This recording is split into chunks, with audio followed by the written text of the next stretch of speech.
क्षांति। Number 2, अव्यर्थ कालत्वम।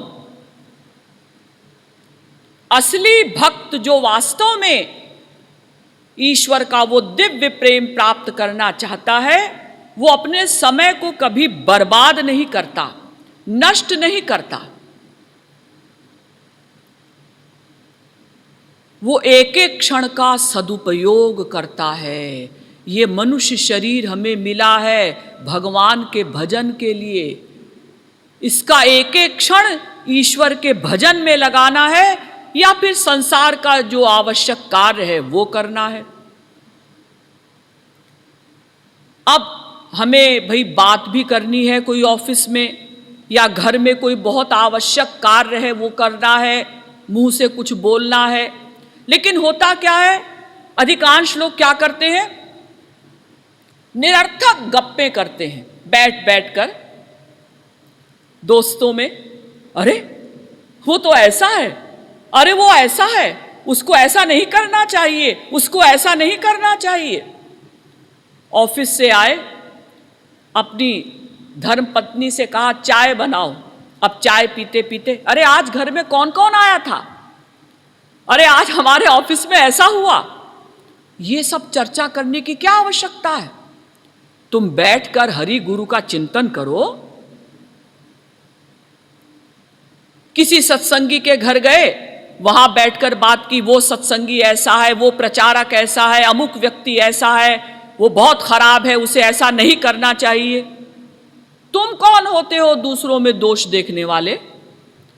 अरे जब तुम्हारे अंदर स्वयं समस्त दोष हैं, जब तक माया है सारे दोष रहेंगे, तो फिर तुम्हें क्या अधिकार है दूसरों के दोषों की चर्चा करने का? लेकिन हम लोगों को दूसरों की निंदा करने में रस आता है। बैठे हैं, कोई पड़ोसी आया, अरे सुनो श्रीवास्तव जी, हाँ हाँ क्या बात है, अरे वो जो शर्मा जी है ना, हाँ उनकी जो लड़की है ना, हाँ अरे क्या बताएं, छोड़ो, अरे बताओ ना क्या हुआ। हाँ तो मैं ये कह रहा था कि वो जो शर्मा जी है ना, उनकी लड़की, हाँ हाँ क्या हुआ बताओ ना, तुम तो पूरी बात बताते नहीं हो। उनकी लड़की आजकल बहुत श्री कृष्ण भक्ति करने लगी है। ये भी कोई बात बताई तुमने? हम तो सोच रहे थे कि तुम कुछ ऐसा बताओगे कि शर्मा जी की लड़की किसी लड़के के साथ भाग गई या कोई लड़का उसको भगा कर ले गया। यानी हम ऐसी गंदी गंदी बातों में इंटरेस्ट लेते हैं, समय को नष्ट करते हैं। ये मनुष्य शरीर अत्यंत दुर्लभ है। दुर्लभम मानुषम जन्म प्रार्थ्यते त्रिदशैरपि। नारद पुराण। त्रिदशैरपि माने देवता भी प्रार्थना करते हैं कि हमें ये मनुष्य शरीर मिल जाए। बड़े भाग्य मानुष तनु पावा, सुर दुर्लभ सदग्रंथ निगावा। ये मनुष्य शरीर इतना दुर्लभ है, इतने भाग्य से मिलता है कि देवता भी इस मनुष्य शरीर के लिए तरसते हैं। तो ऐसे शरीर को पाकर हमें समय को बर्बाद नहीं करना है। एक एक क्षण को ईश्वर के भजन में लगाना है और जितना संसार का आवश्यक कार्य है बस वो करना है, लेकिन फालतू टाइम वेस्ट नहीं करना। नंबर 3, विरक्ति। जब कोई भक्त भक्ति की ऊंची अवस्था पर पहुंच जाता है तो नेचुरल उसे संसार से विरक्ति हो जाती है। विरक्तिरिंद्रियार्थानाम स्यादरोचकता स्वयं भक्ति रसामृत सिंधु। संसार के सब विषय उसको फीके फीके लगने लगते हैं। ठीक है, संसार के विषयों को ग्रहण तो करना पड़ेगा, देखने का विषय है, खाने का विषय है, स्पर्श का विषय है,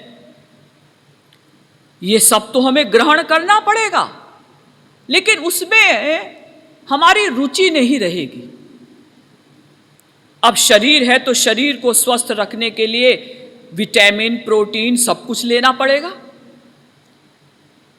वेदव्यास जी ने एक सूत्र बनाया, ब्रह्म सूत्र, पश्वादिभिश्चा विशेषात्। परमहंस को भी, महापुरुष को भी पशु के समान खाना पीना पड़ता है, सोना पड़ता है, नहाना पड़ता है, सब कुछ करना पड़ता है। जब तक शरीर है, शरीर का ध्यान रखना पड़ेगा। तुम ध्यान नहीं रखोगे तो शरीर जवाब दे जाएगा, फिर तुम ईश्वर का भजन भी नहीं कर सकोगे। इसलिए संसार के विषयों को ग्रहण करें, लेकिन उसमें इंटरेस्ट ना हो, रुचि ना हो।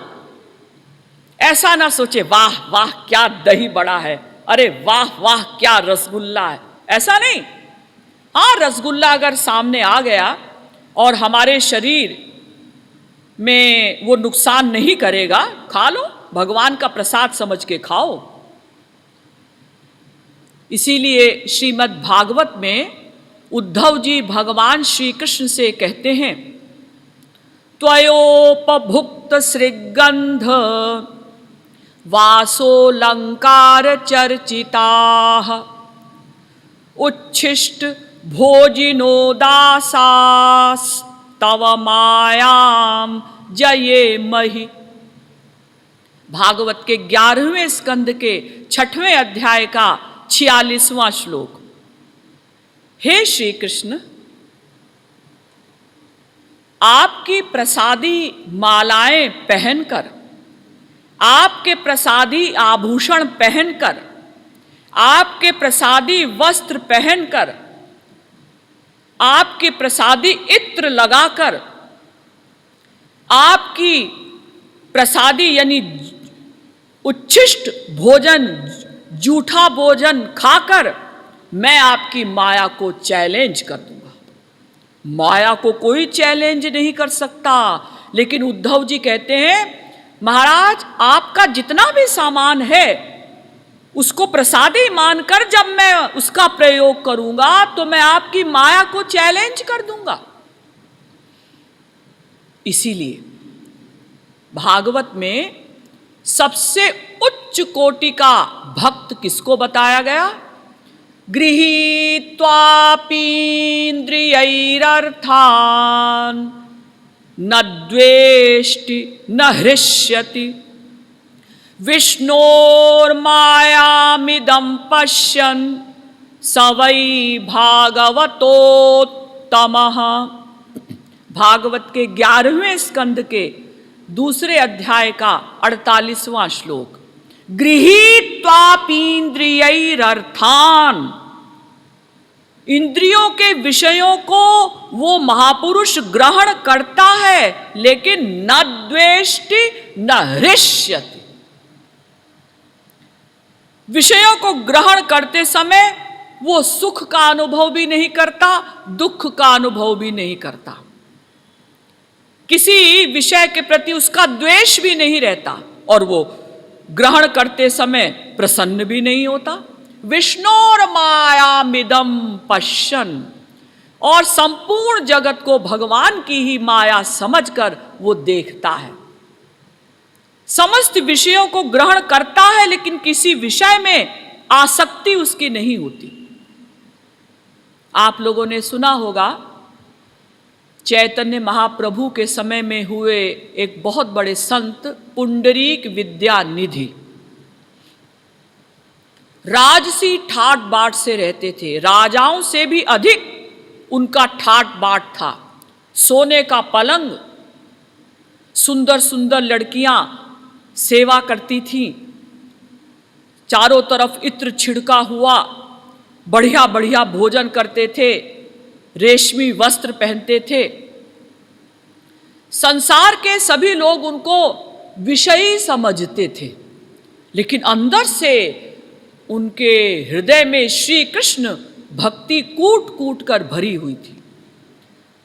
इतने उच्च कोटि के महापुरुष थे कि चैतन्य महाप्रभु स्वयं उनसे मिलने के लिए आए, उनका आलिंगन किया और आलिंगन करके आनंद के आंसू बहाए। चैतन्य महाप्रभु ने इतनी भी प्रतीक्षा नहीं की कि भाई उनको बुलाया जाए, स्वयं गए चैतन्य महाप्रभु उनसे मिलने के लिए। तो असली प्रेमी संसार के विषयों को ग्रहण तो करता है, लेकिन उस विषय में उसकी आसक्ति नहीं होती। तो क्षांति, अव्यर्थ कालत्वम, विरक्ति। अब चौथा